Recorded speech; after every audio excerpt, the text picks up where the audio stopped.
Donc, je m'appelle Christophe Mélier, je suis paysan sur la commune de Essé dans le 35, adhérent depuis le début de Carabé Canopé et président depuis 2023. Au tout début, on s'est retrouvés quelques paysannes et paysans avec cette volonté de gérer les haies présentes sur nos fermes. Très rapidement, on s'est entouré de collectifs naturalistes, de structures ayant la volonté de protéger la biodiversité, voire même de la stimuler. L'association Carabé Canopé est reconnue d'intérêt général.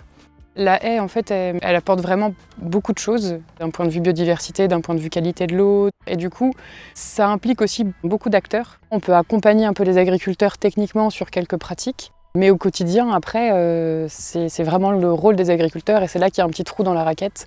Et c'est là que le PSE est vraiment très intéressant pour nous. Donc les paiements pour services environnementaux, c'est quelque chose d'assez nouveau.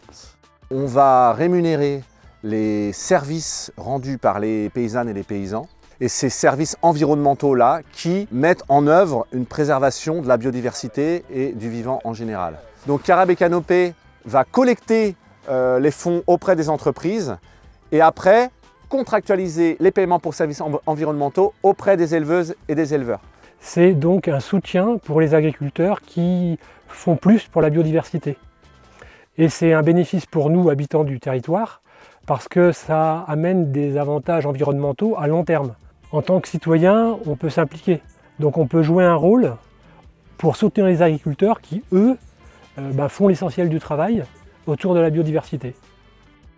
Donc ce qui est génial avec Carabé Canopé, c'est que ce n'est pas seulement une association d'éleveuses et d'éleveurs, on a réussi à justement mettre ensemble différents interlocuteurs autour de la table, à savoir des environnementalistes, des acteurs de la filière agricole, les chasseurs et les chasseuses également autour de la table et des collectivités. Bref, tout un monde qui n'a pas forcément l'habitude de se causer.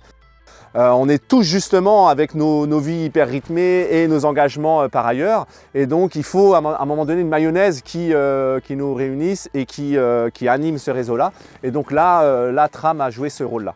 Côté territorial, c'est vraiment inédit. Donc il faut qu'on travaille effectivement tous ensemble. Chacun amène son expertise. On voit ce qui peut être fait, chacun donne ses idées. Et quand tout est validé, tout est mis en œuvre pour qu'on puisse atteindre l'objectif. Carabé Canopé a vraiment cette ambition de prôner une agriculture innovante, produire, nourrir et protéger son environnement. Ça va de pair. L'agriculture de demain, c'est véritablement une agriculture vivante, enracinée sur son territoire et en lien avec l'ensemble des acteurs qui nous entourent.